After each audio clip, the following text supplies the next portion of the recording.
I'm Kjell Brødsgaard, Professor of Chinese Business and Politics at CBS. Hi, I'm Tina. I'm an assistant professor in Japan Studies at CBS. Hi, my name is Toshimitsu Ueta. I'm an assistant professor in international business at CBS. My name is Michael Jacobsen, associate professor.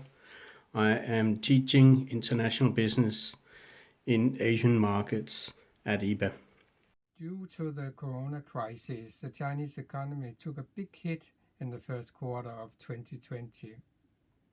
But our factories are reopening and the situation is improving greatly.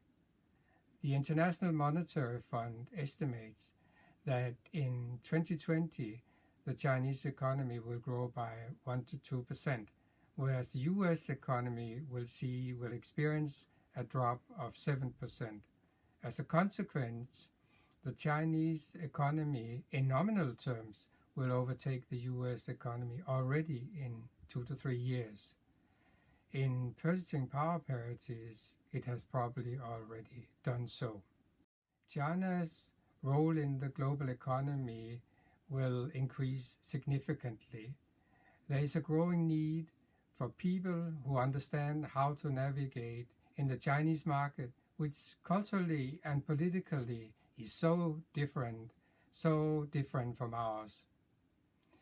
International Business in Asia program provides, through courses and tailor-made language programs, the essential background knowledge for understanding and evaluating the Chinese market. Now, studying Japan from a business perspective will become increasingly interesting in the years to come, precisely because the EU-Japan Economic Partnership Agreement, which had been negotiated for years, has finally entered into force in February 2019. The trade deal is also called the Cars for Cheese deal because on the one hand, the EU will lift its import duties on Japanese cars.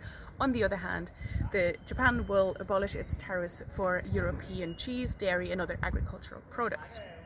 Now, for both parties, it is the biggest trade deal they've ever signed, and as such, it covers an area of 640 million consumers and about 1/3 of global GDP.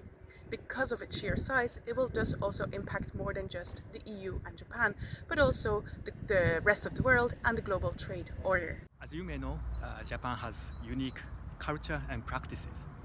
For example, traditional Japanese companies have practice of long-term employment. Also, some Japanese companies are so long-term oriented that they have plans for more than 100 years. This unique culture and practices can be a source of advantages for them, but they can also be a source of disadvantages. These are some of urgent issues Japanese companies are facing, and we are doing studies to provide perspectives that can help them deal with the issues.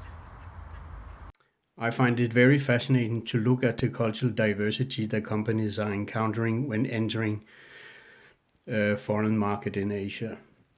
What is especially fascinating is the way in which subsidiaries of major companies react with the local host community.